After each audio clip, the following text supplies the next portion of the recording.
एक लोकतांत्रिक देश के अंदर जो एक नए भारत बनने की दिशा में आगे बढ़ रहा है, वहां एक साधारण नागरिक को अधिकार और हक मिलना चाहिए कानून के दायरे में। एक समय ऐसा भी था भारत के अंदर जहां एक सत्ताधारी दल उस समय वीआईपी कल्चर से भी बढ़कर वीवीआईपी कल्चर की तरफ चला गया था और वीवीआईपी की परिभाषा भी बदल दी थी, वेरी वेरी इलीगल प्रिविलेजेस। कानून को दरकिनार करके किस तरह से एक परिवार के लिए आम आदमी से खास आदमी बना जाए, उसकी प्रक्रिया। और उसके अंदर नाम आता है श्री रॉबर्ट वाड्रा जी का। तो क्या कार्रवाई नहीं होनी चाहिए? क्या तहकीकात नहीं होनी चाहिए? और अब क्या लोकतंत्र के अंदर अगर ईडी कार्रवाई करता है, पूछताछ करता है, तो वो गुनाह साबित करा जा रहा है उसको? निश्चित रूप से जब ये सत्ता में थे तो एक परिवार ये मानते थे कि वो भगवान से भी ऊपर है। कोई उनका नाम नहीं ले सकता था गलत तरीके से, कोई उनसे प्रश्न नहीं कर सकता था। लेकिन अब नया भारत है।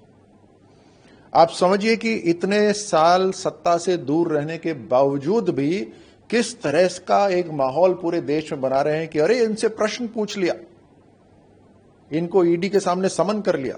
अब मैं उदाहरण देता हूं आपके सामने।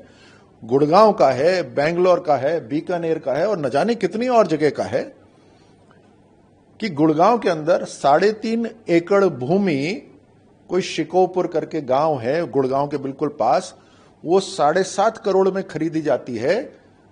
और फिर उस समय मुख्यमंत्री वहां भूपेंद्र हुड्डा जी थे जो कांग्रेस पार्टी से, उनसे एक लाइसेंस लिया जाता है। 4 दिन के अंदर ही एक लाइसेंस मिलता है कि 3.5 एकड़ के अंदर प्राइवेट कॉलोनी डेवलप करी जा सकती है।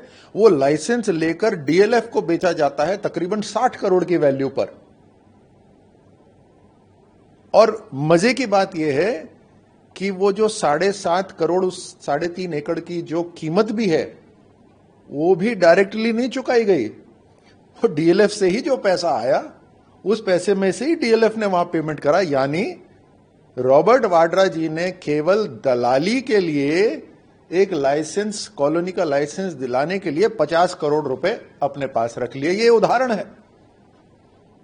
इसके ऊपर शिकायत दर्ज हुई है, इसके ऊपर कानूनी कार्रवाई हो रही है, तो क्या प्रश्न नहीं होना चाहिए? बेंगलुरु के अंदर 1100 एकड़ भूमि, तकरीबन कीमत है 950 करोड़ रुपए, वो हत्या ली है। उसके ऊपर क्या प्रश्न नहीं पूछा जाना चाहिए? एक साधारण व्यक्ति दिन रात मेहनत करता है और कानून के दायरे में रहता है। क्या कानून केवल साधारण लोगों के लिए है? ये एक सत्ताधारी दल जो पुराना है, जो कांग्रेस पार्टी, जो इतने सालों से जिसने देश के ऊपर राज करा, उनके दिल और दिमाग में यही है कि ये अभी भी उन्हीं का राज है और एक परिवार को कोई प्रश्न नहीं कर सकता। रॉबर्ट वाड्रा जी जब साधारण व्यक्ति थे तो इनके पास 12 कंपनियां थी जिनके डायरेक्टर और वगैरह वगैरह थे। केवल इनके खाते के अंदर 50 लाख रुपए थे। 50 लाख से इन्होंने कैसे हजारों करोड़ बनाए, उसकी कहानी संक्षिप्त में मैं आपको बताता हूं कि डीएलएफ से तकरीबन 60 करोड़ का लोन लिया गया। उस 60 करोड़ की लोन से इन्होंने संपत्ति खरीदी। वो 300 करोड़ की संपत्ति हजारों करोड़ की संपत्ति हो गई। एक भी पैसा खुद का नहीं लगा। ये मिसयूज ऑफ ऑफिस। और वो ऑफिस किसका? जो जनता ने इनके परिवार को, या इनके परिवार तो गलत होगा, इनकी पार्टी को देश की सेवा के लिए जो दफ्तर दिया, उस दफ्तर का गलत इस्तेमाल करते हुए इन्होंने हजारों करोड़ रुपए बनाए। यही नहीं, मिराज 2000 हवाई जहाज का अपग्रेडेड वर्जन, आधुनिक वर्जन जब खरीदने के लिए भारत सरकार फ्रांस के पास गई तो वहां पर भी एक कोई भंडारी करके, संजय भंडारी, उनके साथ तालमेल है। और यह पता कैसे चला? यह पता तब चला जब संजय भंडारी ने केस करा फ्रांस के अदालत में कि हमें जो पैसा मिलना चाहिए था वो पैसा नहीं मिला।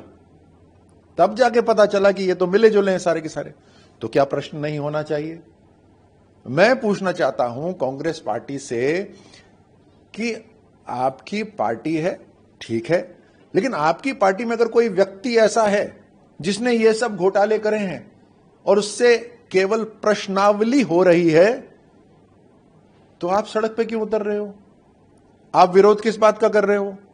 क्या कांग्रेस पार्टी ये दिखाना चाहती है कि हम एक परिवार के ऊपर अगर प्रश्न होगा, चाहे वो नेशनल हेरल्ड के ऊपर सवाल हो या संपत्ति के ऊपर हो, तो उसके ऊपर हम सड़कों पे उतर जाएंगे और हम विरोध करेंगे? और जो हजारों लोग जिनसे प्रश्न करते हैं, ईडी या पुलिस या कानून, उनकी परवाह नहीं है कांग्रेस को। यानी एक साधारण जनता से तो सवाल करते रहो, लेकिन एक परिवार से सवाल ना करो। ये कहां का कानून है? और ये मुझे लगता है अपने आप को एक्सपोज करने वाली बात है। आज के भारत के अंदर तो जो कानून को तोड़ेगा या तोड़ता हुआ दिखेगा, उससे प्रश्न होगा, और प्रश्न करने के बाद अगर लगता है सब कुछ जायज है तो ठीक है, लेकिन नहीं हुआ तो कानूनी कार्रवाई होगी। उसी तरह बीकानेर के अंदर भी हुआ है। तो अनेकों जगह इन्होंने मिसयूज ऑफ ऑफिस करा है।